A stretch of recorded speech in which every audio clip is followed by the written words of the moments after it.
Umaga po sa lahat ng grade 11 sa UMS. Nawa po ay nasa maganda kayong kalagayan sa umagang ito at nawa po maganda ang wifi signal ninyo, ang inyong internet. And wala po sanang problema sa inyo sa umagang ito. Paksa po ng ating aralin ay ang individuals and interactions, the schools of thought in psychology. Ngayon, ang una po ay ang structuralism.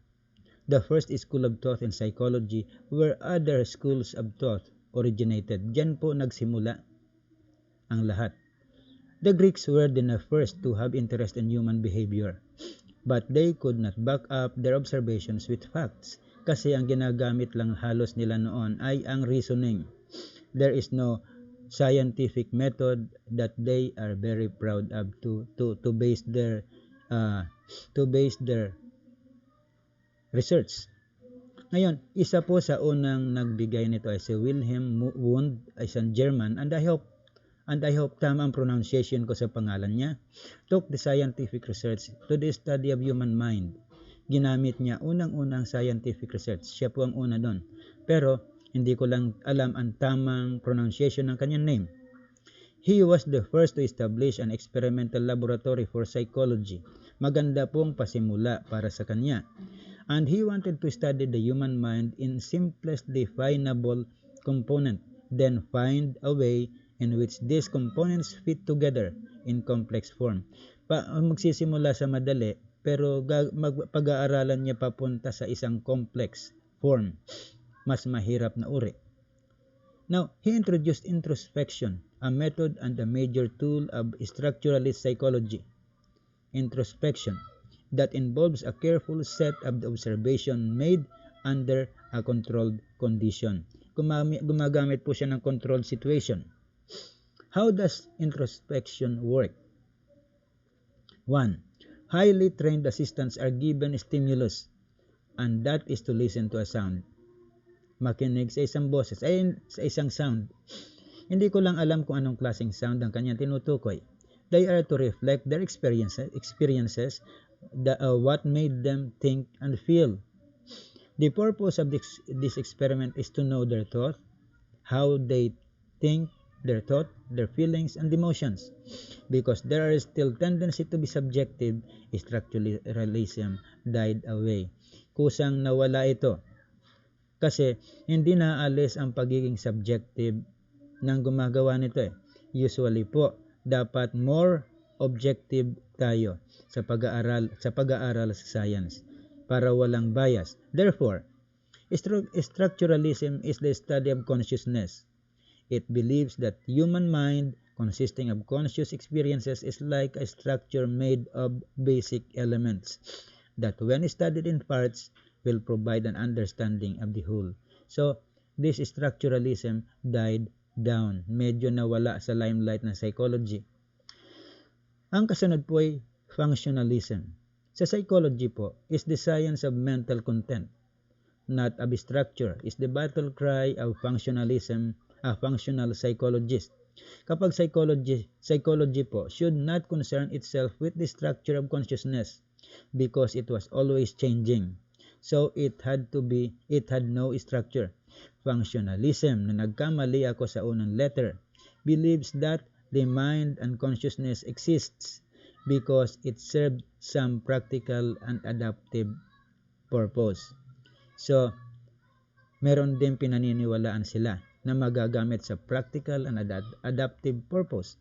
In functionalism, a person's behavior is dependent on the current issue. Umaasa yan sa kung ano nangyayari ngayon. Example, you are transferring a school and your teacher asks you to say something special about yourself.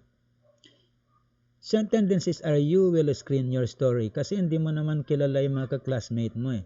So bakit ka magsasabi ng lahat ng katotohanan? Excuse me po. So there is a tendency for you to screen your story. When asked to do the same to your friends, there will be lesser room for reservations. Medyo mas open ka. Kaibigan mo na yung mga yun eh. So, the tendency is merong little amount of differences. Mga pagkakaiba sa sinasabi mo. In a sense, functionalism creates a behavior that is an appropriate response to situation. Batay sa sitwasyon mo ang magiging resulta ng sasabihin mo. Therefore, functional psychology focuses on the purpose of function of consciousness. Displayed behavior is dependent on the value of stimulus in the current situation. So, functionalism may pagkakaiba sa structuralism. Tutuloy po tayo sa kasunod sa behaviorism part 1. Sa behaviorism po, the idea is that all idea is learned from environment. Lahat ng mga natutunan mo sa lahat ng behavior mo ay nakukuha mo rin sa environment mo. So, kung ang environment mo ay tipong Forbes Park, ang ugali mo ay nakabatay sa kung ano yung kilos ng mga residente ng Forbes Park. So, kung ikaw naman ay residente ng Tondo na tipong iba ang ugali. So, ang ugali mo, your behavior is based on what the people of Tondo is doing. A person's behavior is shaped by a person's environment. Kung ano environment mo, nakukuha mo yung ugali nila. Dahil yun ang nakakalakhan mo eh. Kaya kapag ang taga Forbes Park na punta sa Tondo, kakaiba, maninibago siya and the vice versa. Behavior acquisition explained in two ways. The first part, na siya munang pag-aaralan natin sa lesson na ito, yung classical conditioning. And ikalawa po, the second is operant conditioning. Now, what is classical conditioning? It was initiated by Ivan Pavlov. He is a Russian. And ang kanya pong research is it is an accidental discovery in the 20th century. During the 20th century, mga 1900s, by a Russian psychologist, Ivan Pavlov. He restrained dogs. Mga aso po ang kanyang napag-eksperimentuhan in an experimental chamber and started collecting saliva from the dogs through an implanted tubes. So, experimented ba pati operasyon sa dila sa mga implanted tubes. Nakatubo po. He noticed that the dog salivates before a meat powder was presented. Kapag meron ng meat powder na ipipresent sa kanya, naglalaway siya. Ano po ba yung meat powder? Yun po ay dog food yun. Nung mga panahon na yun, hanggang ngayon na hindi yata, ewan ko lang kung may meat powder pa. So kapag nakakakita siya nun, naglalaway yung aso. He started to pair the meat powder with various stimulus such as presenting the meat powder with ringing of a bell. So, ang ginawa po niya, hindi lang niya basta ibinibigay yung meat powder. Gumawa pa siya ng iba pang stimulus. Halimbawa, nagpapatunog siya ng bells o yung kulingling. Siguro yung katulad ito nung sa mga maga-ice cream. Yung kling-kling-kling. So, he started to pair the bells with the meat powder. The dogs started salivating with the sound of a bell. The bell began as a neutral stimulus. However, by pairing the bell with the stimulus, that started the dog salivation response. So, hindi na lang basta yung meat powder ang makakapagpalaway sa kanya, kundi yung pagtunog ng mga bells sa paligid. So, pag narinig na yon, na medyo kakaiba na ang kilos ng doggy aw. Now, behaviorism part 2. A behavior can be learned and neutral stimulus can be conditioned to elicit a certain response through association. Pwede tayong mag-associate ng isang stimulus kasabay ng isang stimulus. And these are the three stages in classical conditioning. Before conditioning, and that is the natural every prior to conditioning. Natural yon. It involves the presence of an unconditioned stimulus, an event that produces natural response and an unconditioned response. Natural response at saka unconditioned response. During conditioning naman, an event controlled by the experimenter with the intention of having the subject learn new behavior. May matutunan siyang bagong ugali. At the third part is after conditioning, the change in behavior as a result of conditioning process.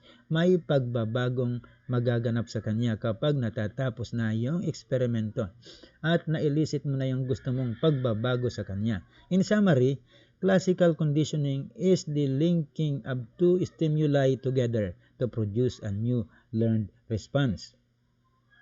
Na yung napagdudugtong mo yung dalawang stimulus na makikita mo para makabuo ka ng isang bagong ugali sa isang aso o anumang hayop. John Watson's Theory of Behaviorism Part 1. John Watson was the first to question on Sigmund Freud's psychoanalysis that our unconscious mind is behind most of our behavior. Si Sigmund Freud po is the father of psychology. Isa po siyang tao na ang origin ay Jew, isang Israelita, isa sa mga pinakamatalinong tao sa psychology. Pero hindi porket ikaw yung isa sa pinakamatalino, wala nang kukontra sa iyong mga resulta ng eksperimento mo. Meron din po, John Watson is against Sigmund Freud's psychoanalysis, theory of psychoanalysis. Wag po ninyong sabihing mali ako sa pronunciation apelyido mo ha. Apelyido po ha. It's, kung titingnan natin parang kakaiba, no? It's Freud, Sigmund Freud, ang kanyang tunay na pangalan. Watson believed that only behaviors that can be observed, recorded, and measured are of value in the study of humans and animals. Yun lang mga magagamit lamang po natin sa pag-aaral ng ugali o kilos ng tao o hayop ay ang mga behavior na kaya mong obserbahan, kaya mong i-record, at ang kaya mong sukatin. He concludes that a child's environment is the factor that molds his behavior and genetic makeup. And genetic makeup has little to nothing to do with it. Sabi niya, wala halos kinalaman ang genetic makeup mo, yung mga ugali mong yung mga genes mo na mamana sa nanay at tatay, wala pong kinahalaman yon. Ang may kinalaman lamang po ay ang mga behavior mong na kukuha mo sa environment mo. Yun ay kanyang paniniwala. He became famous because of his ability to train healthy infants to whatever he wants them to be. To test his idea, he conducted a little Albert experiment, isa pong batang 9-month-old at that time, to prove that classical conditioning is not only applicable to animals, but to humans as well. Ginamit ni Pavlov sa aso, kaya daw niyang gawin sa tao. So he started his experiment. When was struck to a steel, when he was to struck a steel bar, thereby producing a loud sound o a loud noise. Kapag meron daw pinupukpok siya na isang steel bar, ay nakakagawa ng malakas na tunog. Itong si baby Albert, ay umiiyak kapag merong ingay na naririnig. Pero, si Watson po, ang ginawa po niya, kapag umiiyak na yung bata, sinasabayan pa po niya, dinagdagan pa niya ng isang stimulus. Kasama po niya ang isang psychologist din na si Rosalie Rayner. Paired the loud noise with a white rat. So kapag pumukpok na siya ng malakas sa isang steel bar, kasabay niyang palalabasin ang isang puting daga. And the researcher elicit a crying response. Talagang umiiyak yung bata. Dahil 9-month-old, kapag makakita ng puting daga, is yun ang response. So napagsasabay nila ang dalawang stimulus, the white rat and the loud noise. This was done 7 times over the 7 weeks. 7 linggo nilang ginawa yon. True to the idea of classical conditioning, Albert associated the rat with a loud noise. And the boy automatically cries whenever he sees a white rat, together with yung tinatawag nating loud noise galing sa steel bar. Therefore, classical conditioning theory involves learning a new behavior by a process of association. In simple terms, two stimuli are linked together to produce a new learned response to a person or an animal. Tao man o hayop, kayang gawin ang classical conditioning theory. Kung kay Ivan Pavlov nagawa niya sa aso, si John Watson naman nagawa niya sa tao, sa isang baby. Association can lead to generalization, meaning makakagawa tayo ng conclusion tungkol doon. Ngayon, bago ako tumuloy sa ating home activity, meron po ditong magagawa tayo din. Kayo rin po, kaya ninyong magbigay ng mga experimentation o experiment on behaviorism. Kaya lang, ready tayo. Matagal po maggumawa niyan. Matatapos na ang ating pag-aaral, pero malamang na hindi nyo pa matapos yung inyong experiment na gagawin. Pero noong maliit pa ako, may inaalala din ako na po pwedeng gamitin sa tao ito na ginawa ng nanay at tatay ko noon sa akin. Kapag medyo meron akong magandang nagagawa, ang tendency ng nanay at tatay ko is to bigyan ako ng isang gantimpala, a prize. Kapag may maganda akong nagagawa, of course, nagbibigay sila ng iba't ibang prize sa akin. Po pwedeng bagong damit, po pwedeng kadalasan po ay chocolate, bagong sapatos, at iba-iba na gantimpala para sa akin. Pero kapag naman po ako ay may nagawang kalikutan, kasi may ugali din akong kapilyuhan nung maliit, mahilig ako magpaiyak na mga kalaro.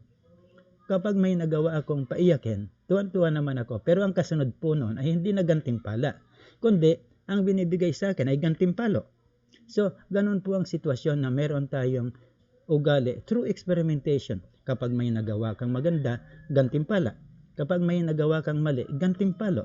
So, yun lamang po ang nagiging theory of behaviorism. Meron tayong isang stimulus at samahan pa ng isang stimulus, meron po tayong classical conditioning theory. Ngayon, sa home activity po, Ivan Pavlov made an experiment on a classical conditioning on a dog. Sa aso po.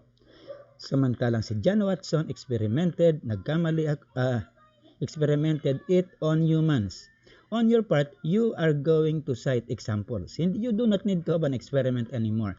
Cite examples that the experiments made by Watson and Pavlov are true. Give 2 examples lang. Mag-iisip kayo ng mga examples na pwede sa tao at 2 pa for animals. Any examples na masasite ninyo, pwede kayong manghingi ng tulong sa nanay-tatay nyo, sa mga kaibigan nyo, sa inyong magkakaklase, mag-usap-usap kayo na I believe na you also communicate with each other. Mga examples, it can be 2 for humans, 2 for animals, and probably more. Pero tiyakin nyo nang ipapasa nyo sa akin is of course may basihan ayon sa mga example nila Pavlov at saka ni Watson. You can write it on a clean sheet of pad paper, yellow or white, and then picture it, pass it to me. Alam nyo na kung saan ilalagay, and that is on the messenger. Kayo na po ang bahala dyan. Kung meron pa kayong mga katanungan sa akin, just PM me for further information. Magandang umaga po sa inyong lahat and have a nice day.